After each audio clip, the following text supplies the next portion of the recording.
Some of the chord progressions that come in GarageBand have chords in them, obviously, that goes to different chords. You can see this one here, you could probably see it, there's a chord there, it changes there, it changes there, and it changes there. Let's have a listen to it.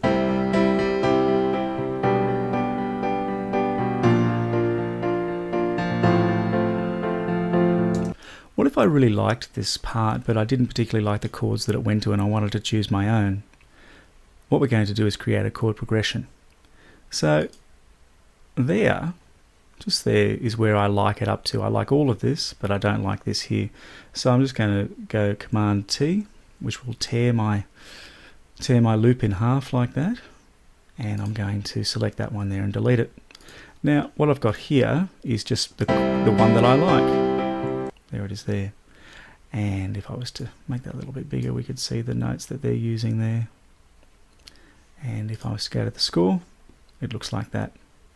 That's basically a C chord. There's a little tiny A in there as well, but it's basically a C chord.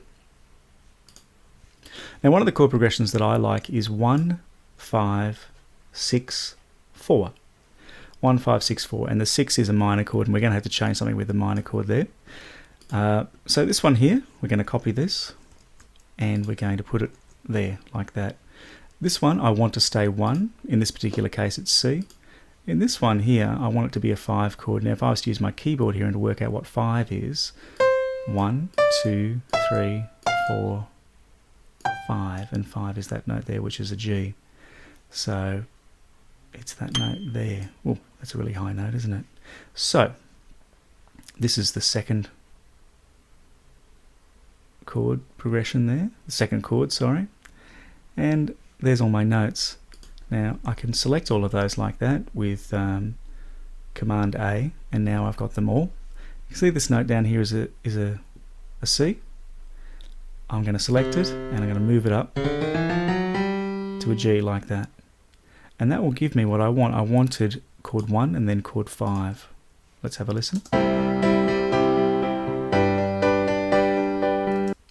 And that's given me chord 1, then chord 5. Now, I'm going to select chord 1 again, and I'm going to move it to there.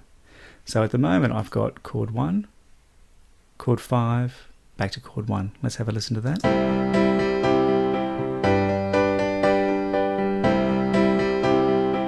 Now that would work if I wanted it to go 1, 5, 1, but I don't. I want it to go 1, 5, and then 6 here. Now if we were to look at 6 in C major, 1, 2, 3, 4, 5, 6 is going to be A minor. So that means that this chord here needs to be on A. So I'm going to Command A again, and I'm going to, there's the C there, and keep moving it up until it says A. There, now it's saying A now. The problem is now that because I copied a major chord, this is also a major chord. And if we look at the score, we can see that it's nicely given me an F sharp there, which I'm going to have to get rid of, I think, by pressing delete. And this note here is a C sharp. It's the top note in the first part, and it's the second top note there. Now, when I go back to the piano roll, I can see that that's a C sharp. So I'm just going to move that down to a C. Move that down to a C, move that down to a C, move that down to a C like that. And I think I've got rid of all of the C sharps. We'll soon know because it will sound horrible if I haven't.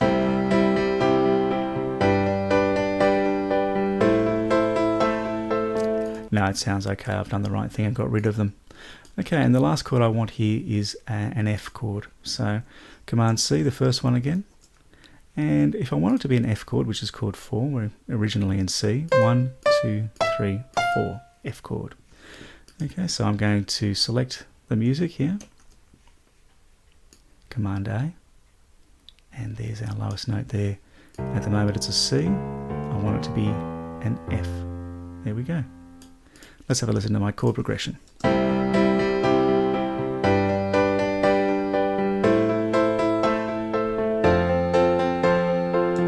That to me is more satisfying than the chord progression that GarageBand provided me with. Let's have a listen to it with a beat.